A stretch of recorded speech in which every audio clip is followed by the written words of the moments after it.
It's me again, but don't worry, you don't have to look at my face. You can look at these precious cats together. Anyway, I'm sure a lot of us ADHD people can, in one way or another, relate with being in a situation where we went through, whatever K through 12 system in America or Canada, Europe, wherever. You do your work, and then you basically have this deadline. I think I lost some of the people with ADHD because doing work, that's a step that some of us really, really struggle with. I struggle with homework. I'm with you. Anyway, if you did work, there was a deadline that you had to work towards. Bare minimum gamification, get this work done by the deadline, right? In case you didn't know, the corporate world doesn't work like that. There are sometimes deadlines. You will, maybe half the time, maybe less, you gotta do this report by this time, and that might be an every week thing, every month thing. Maybe you get deadlines for some things, but some things are straight up like, we need to just do this. And maybe you'll get like a vague deadline, like I have something that I've been asked to do by beginning of June. When you don't have deadlines, you lose that intrinsic motivation. You lose whatever strategies or half-baked strategies you had in place to try and meet the deadline, hyperfixating the night before, all that stuff. It kind of goes out the window. So without those deadlines to give you the bare minimum rush at some point to get the assignment done, you can find yourself, like I've found myself lately, struggling to find motivation to continue to focus on things that don't necessarily have a deadline. He's fine, he wants attention. Please give him attention by subscribing. So if you need to, you can ask for those deadlines. And heck, if you really need to, you can. You just keep asking for deadlines. If that could create motivation for you to not get distracted during the day. So what I did for this video is slightly different. Normally, I make a thread on Reddit and I talk about the answers I got. And I tried that and didn't get too many answers. So I tried Reddit's answer section, which is technically AI, but don't leave, because what they do is they just use AI as a very advanced Google kind of thing, where they basically link you to specific comments in different Reddit threads that have information that they think will be useful to whatever question you ask. So AI is not taking credit for other people's work, it's guiding you, it's literally linking you to other people's answers. It's formatted in a way where it's we're taking the knowledge of the community to act as answering the question.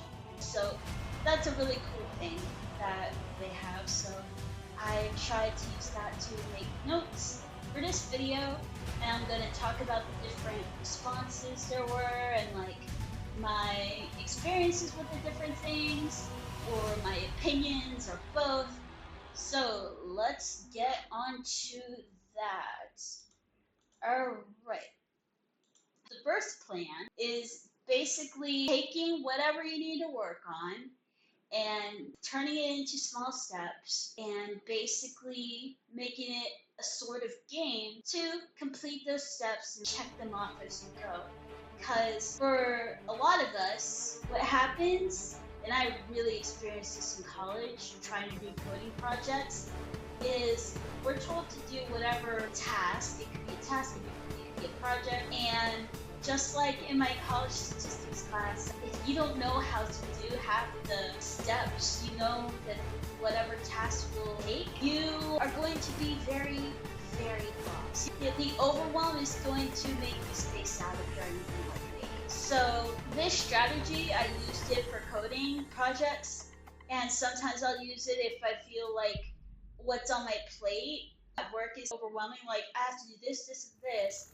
It helps to write down the different things I need to do and basically break it down as much as I can to okay, I need to write this report. First thing I need to do is make the document on Word. Then I need get the data from this dashboard. I need to export the data from the dashboard. And step 3 is open Excel and put the data in Excel. Step 4 is insert pivot table. So step 5 is add this row to the pivot table, you know? Keep doing that. And then you'll keep writing down the steps like that. You could write the first like 5 steps maybe, and then start on that, and then you build enough momentum that you don't need to write everything else out. You don't need to like outline everything else. You're just able to go on a roll, and then you can wait until you're stuck again and you need to make steps. One of the other ways it's related to this is, again, if you're having to make a report and you're like, yes, I know what to do, but I can't, it's too much, I'm too overwhelmed, like, my brain just spacing out, even though I've done this thing 100 times. So, what you want to do, then, is you can just go like, okay, I know that regardless, the first thing you need to do is open Excel. And then you can even start, if you're still kind of like in that little brain lock, you can basically just start typing numbers or doing operations in Excel similar to what you want to do. Or you can open the IDE and start making a shelf or like do something that'll build up even a sliver of momentum, right? And then another thing, and this is for fighting executive dysfunction, when you are in that overwhelm, another thing you can do is if you this is especially good if you have like different tasks that you have to do, and you're just like, okay, there's not really a priority here that I know of.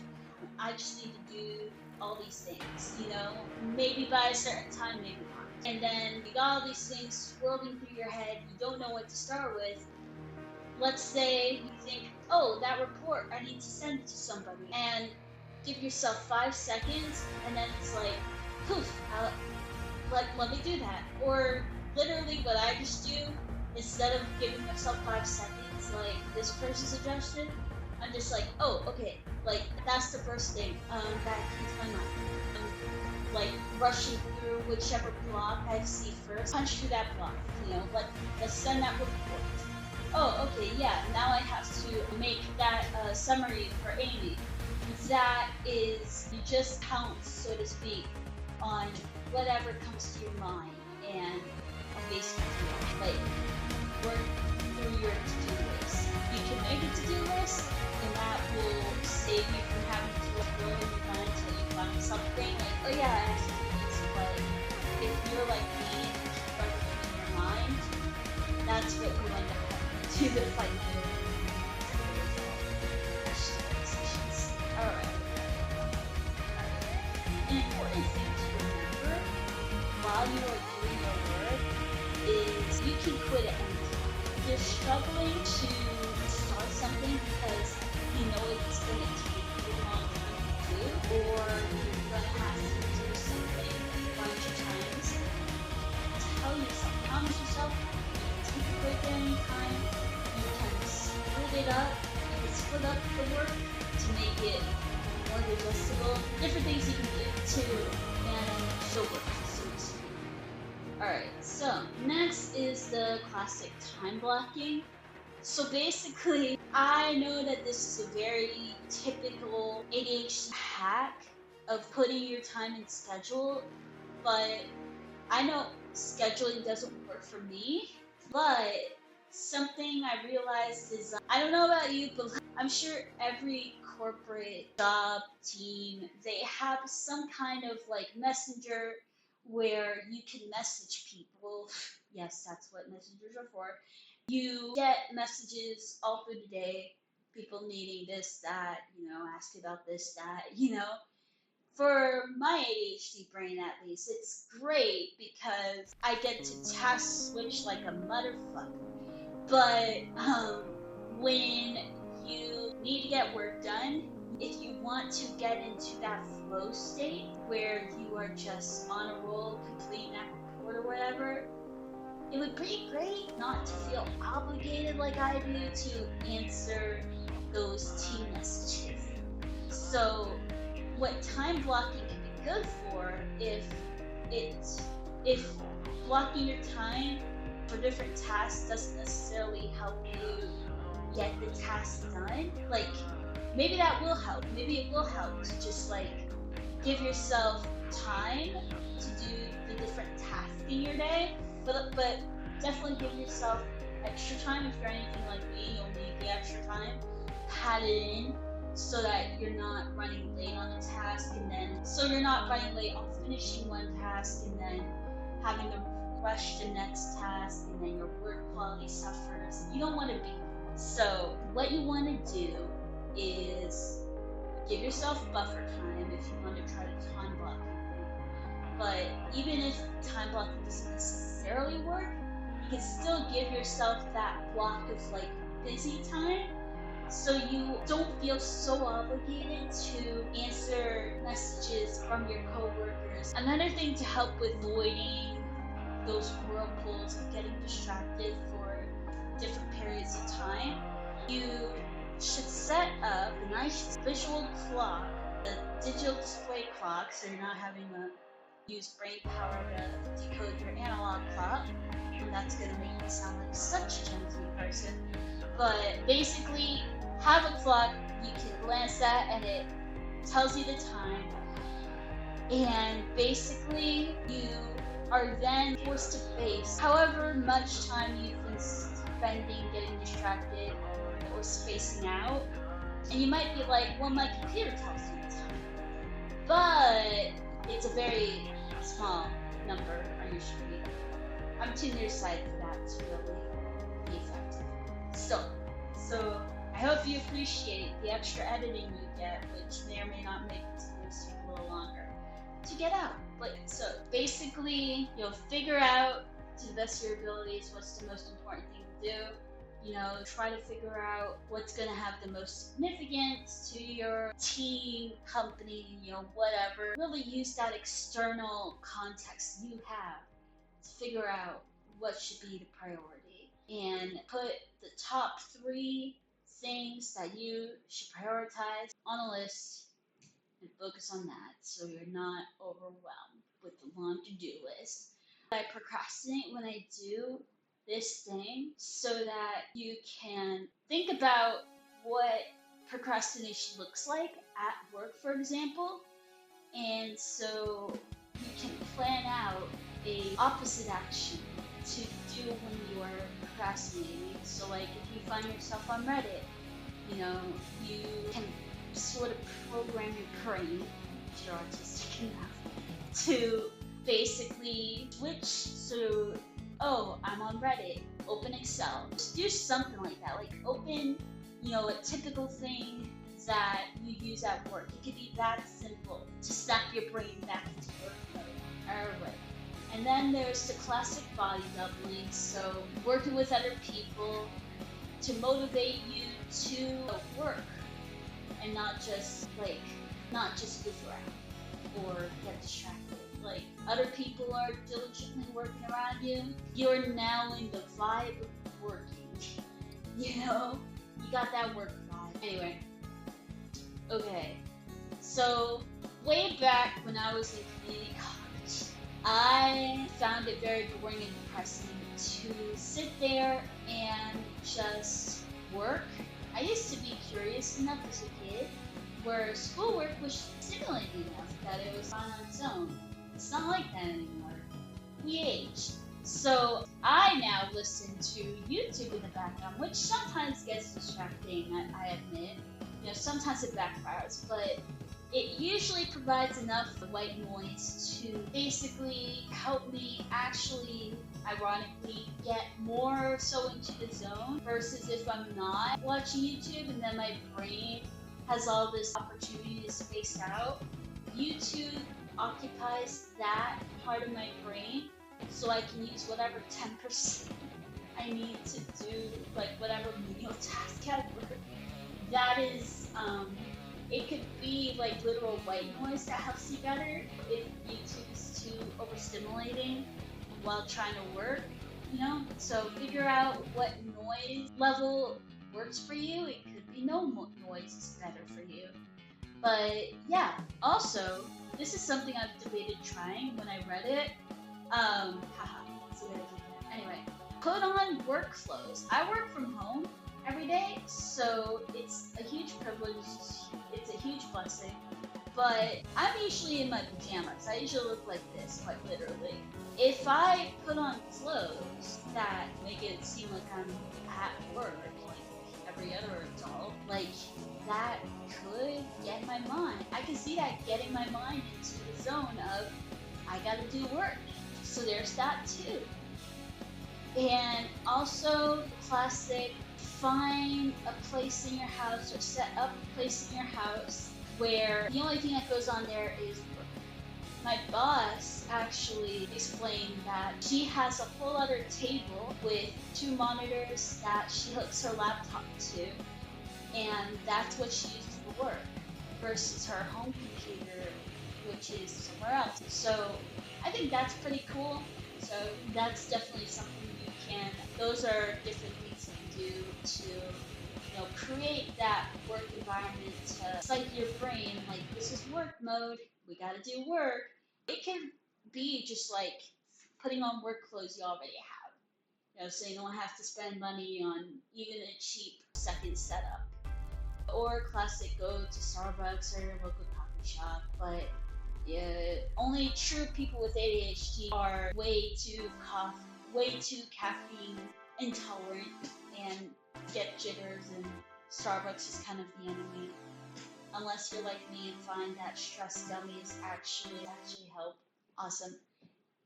Like it's magical. I take anti-stress gummies and it perfectly, in most cases, except that one monster drink, usually cancels out the caffeine jitters so I get more from caffeine. It's great. It's magical. I can drink coffee as I please now. I love having that power. Okay.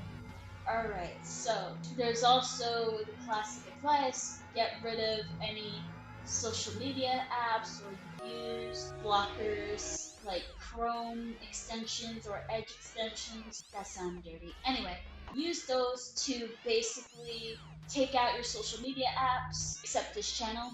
Keep this channel on your second monitor as your white noise. Basically, take out all the social media so you can focus. Use whatever extensions you can find to turn off your social media apps while you're in your work hours, whether that's on your phone, on your desktop, or both. Block all your social media apps. Anyway, also there's the good old intrinsic rewarding. So basically, you want to not beat yourself up when you're struggling to focus. Like, instead of what I often do, getting frustrated about like how I can't focus, really feel glad about how much you are getting done, as you get the work done. Like, oh my gosh, I did 3 reports today. That's fucking great. Some people can't even do 1 report, That makes it seem like I'm like passive aggressively talking about someone I'm not. But anyway, like keep that positive, be your best positive coach, because some coaches are like Gordon Ramsay style, like, you little shit, you can't do shit, but it's like, you actually have to be a unconditionally supportive coach. That's important for this situation. You don't want to put a negative pressure on yourself. Anyway, so you can do other gamification things, like, I'm going to finish this task in the next 30 minutes, but it's different from time blocking because you're not setting something up right after you complete, these 30 minutes. You're just trying to randomly at some point in an hour complete something in 20 minutes. You're not setting it up to like a perfect, 9 to 5 block. You're just trying to put yourself in a time capsule and get something done in a certain time. And then going along with, being proud of what you are getting done, when you do a step successfully, you're like, yeah, oh my gosh, we've gotten so much done today. We haven't gotten this much done in a day or in an hour in so long. Again, in this process of trying to build up your focus at work, trying to use, any combination of these things we're talking about here, or whatever other strategies you can think of, you want to be positive. You don't want to beat yourself up when shit doesn't work. Also, I know we are so pressured to not use our ADHD as an excuse, but I think it's important to have within, your hardworking mindset, the understanding that I'm doing my best and I'm doing a great job, but hey, just a reminder, I have ADHD, and that makes shit way more difficult to get done, and I should be all the more proud because I am working against something in my brain that makes things harder. Like, it does give its own blessings in other areas, but it's making this focus thing hard to do at work. So really have that understanding and extra, like, woo, that you can give yourself, like, I'm fighting this ADHD thing. So yeah, really encourage yourself. Gotta be your own cheerleader. And moving on. Alright, last session of additional tips. Physical activity. Some people do use the walking treadmills, get a standing desk, and then get used to walking while you work. For some people that helps them focus. I am not such a person. Personally, I can't imagine that working. Maybe walking during a meeting, but walking while trying to type up a report or something. I'm using the most stereotypical examples of work. That's not gonna work for me. But if it works for you, if you can see that working for you, then do it. Also, make sure to hydrate. It's important to hydrate and eat food. Don't have food nearby. So even if you are kind of hyperfixating, it's easier to glance at a protein bar. I hate most protein bars, but if you like protein bars, if you're good with eating protein bars, get a protein bar. Do it. Get that protein bar. And also, take supplements. We often have magnesium and B12 deficiencies. I've been deficient in B12 before. Definitely talk to your doctor. I don't think I've been deficient in magnesium, but again, ask your doctor. I usually take magnesium for right before I sleep. The pill, it's over the counter. Ask your doctor. I'm not a doctor, but that taking medication. I take different vitamin gummies and they help with different things. There's actually brain boost gummies that use certain chemical compounds to help you focus. It's not a stimulant. If you haven't been to a checkup in a long time, get yourself checked up, see if you have any deficiencies. I had anemia for the longest time. Ironically, birth control, which I was not taking for my anemia, but ever since I took birth control, my anemia went away. It's fucking insane. It's pretty cool. But that's why you go to the doctor and figure out, if you have deficiencies. I took my birth control, so I didn't have to deal with my time of the month anymore. But anyway, different deficiencies can cause your brain to be foggy. Hell, you could have COVID right now, and that's why your brain isn't working well. But true story, I thought considered stopped working for me when I started taking it because I soon after got COVID and for the first time. And so, but yeah, also, figure out when your productive window is. Hopefully your productive window is sometime within the traditional 9 to 5, so you're not having to be well, my brain doesn't work until 3 a.m., okay? Hopefully you don't feel that way. I know at nighttime, some nights, we have an easier time focusing because our brains slow down, but you definitely want to find what time during the workday you're most productive and get your work done then. Really take advantage of that productive window and really apply mercilessly these techniques so you can get as much done as possible in that productive window especially, but use these things also to help you be productive. outside of that window. Okay. And then there's also like trying reverse psychology of getting in your head this work is actually fun, or like remembering why this work is actually important in whatever industry you're working in, or whatever else you can think of to like, change your perspective on the work, so you're not thinking about it as just like painful and boring or something. Help you change your mood about your work to motivate you better to work. Also, if you can, talk to a therapist or a psychiatrist about your specific situation slash how your brain works slash what's going on with you, so they can help you make specific strategies for you specifically. They can help you figure out medication, and I think most psychiatrists will help you, at least to some degree with this too, figuring out different ways to conquer your ADHD, considering what you're actually dealing with as far as like obstacles, very specific ADHD. Anyway, yeah, alright. And then medication, like the little tolerance. I mean, I was taking medication and I was still having motivation issues. It can be one of the things you use, but just know you'll have to take breaks from it so you don't build a tolerance.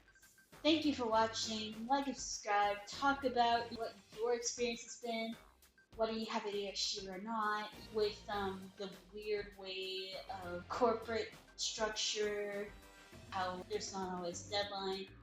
How does that impact you? Does it make things easier? Does it make things worse? Talk about it down below.